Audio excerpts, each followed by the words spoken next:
73 les amis. Allez, aujourd'hui, présentation d'un process extraordinaire et dans le sens où le form factor, comme on dit, est complètement différent. Le VRN 7500. À moi, ça m'a complètement interpellé. Donc, je voulais vous le présenter, j'ai craqué, je l'ai acheté. Est-ce qu'il correspond à un besoin? J'ai changé de push. Il est tout neuf, mon push, j'avais pas envie de faire des trous partout. Et vous savez comment j'aime bien, si vous avez regardé les autres vidéos, j'aime bien intégrer mes postes au mieux pour qu'on ne voit pas les câbles, que je fasse pas de trous, j'essaye de trouver des systèmes, je me casse la tête à chaque fois. Et alors lui, j'aurais vraiment rien à faire, parce que si vous regardez bien, c'est assez dingue, aucun bouton, rien du tout, des trous, un connecteur. On passe en détail dans la vidéo pour que je vous présente ce bébé assez dingue. C'est parti. Nous voici donc sur la présentation de ce nouveau TX complètement différent. Le VGC VR N7500. Donc UHF VHF 50 et 40 watts, 50 watts VHF, 40 watts UHF. Vous voyez devant, il n'y a rien du tout. 3 LED, la prise micro, un bouton de démarrage. Ouais, désolé, c'est mes doigts, ça fait la mise au point dessus. À l'arrière, donc, un ventilo d'extraction, une sortie casque, la prise d'antenne, tout simplement. Sur le côté, rien. L'autre côté, rien. Ouais, juste les trous pour la fixation de l'étrier. On va positionner le bébé avec la charge fictive pour vérifier la sortie en puissance. Là, on a un micro filaire. Désolé, je l'ai fait tomber. Un micro filaire qu'on va détailler avec les différentes touches. Montée, descente, les fréquences, des choses comme ça. Je vais le voir en détail après. Je vous explique pourquoi. Parce que moi, le but, c'est de l'utiliser le micro Bluetooth. Donc, je ferai une deuxième vidéo avec les fonctionnalités du micro Bluetooth. Ce sera plus simple que de vous expliquer tout ça à partir du filaire. Voilà, donc pour le simple, je branche le wattmètre pour vérifier la puissance et on revient tout de suite.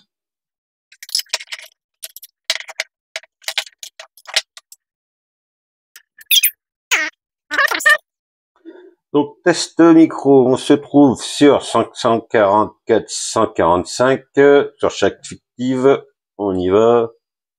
Alors, 40, ouais, bon, 47,9, donc 48 watts pour 50. On est bien. Maintenant, on va passer en UHF. Alors, en UHF, je me suis mis sur une bande PMR 446. Je pompe 38, ouais, 38,37, ça aussi. Entre 37 et 38. Ouais, 37. Allez, ça reste à 37. 37 pour 40.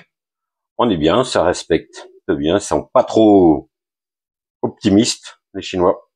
Impeccable pour ça. Allez, on continue. Donc maintenant, on va passer à la configuration du TX avec l'interface Android. Assez extraordinaire. Donc, je vais déplacer ça là-haut pour que puisse accéder. Je vais tout simplement sur l'application Acheter. Vous voyez ici, en haut, j'ai VRN75. Pourquoi? Parce qu'en fait, j'ai les deux. J'ai le VR76 et le VRN75. Il y aura une vidéo aussi sur le 76.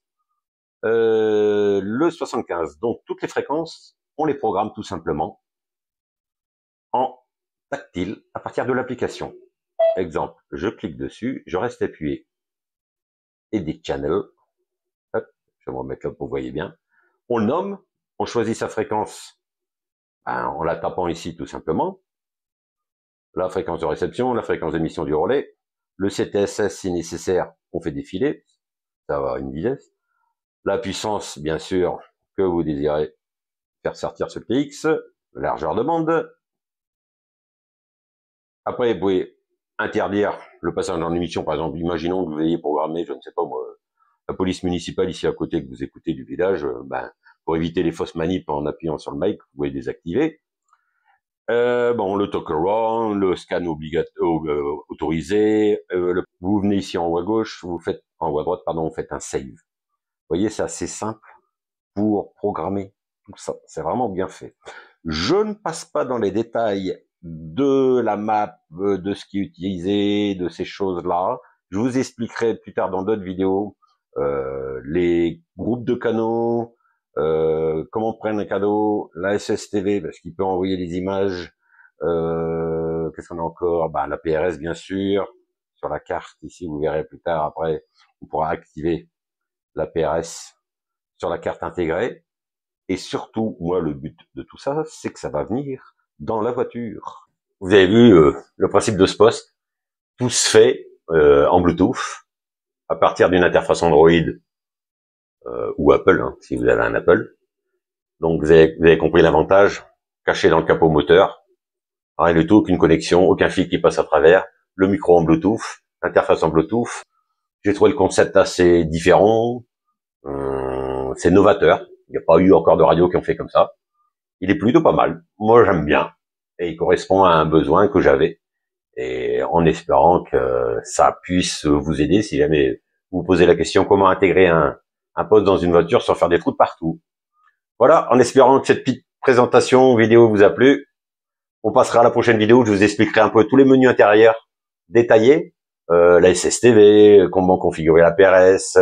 Notre ami S5 SVP a déjà fait une vidéo sur le N76, je vous invite à aller voir sa chaîne, je l'ai mis en descriptif.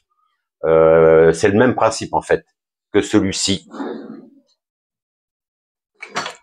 Il partage la même particularité. J'aurai une petite vidéo que je vous ferai rapide de présentation, de prise en main, car F5 SVP l'a déjà faite, je trouve très très bien, donc je vais pas en rajouter beaucoup plus. Voilà, c'est le même principe, c'est la même marque, ça marche à partir d'une application Android, et je trouve le concept super bien. La programmation, c'est easy. Donc, vous avez bien vu sur la vidéo, c'est vraiment très simple. On fera beaucoup plus de vidéos comme je fais d'habitude. On avancera petit à petit dans la présentation de ce TX. Les bonnes 73, les bons contacts, au plaisir de croiser les aériens. Tchuss!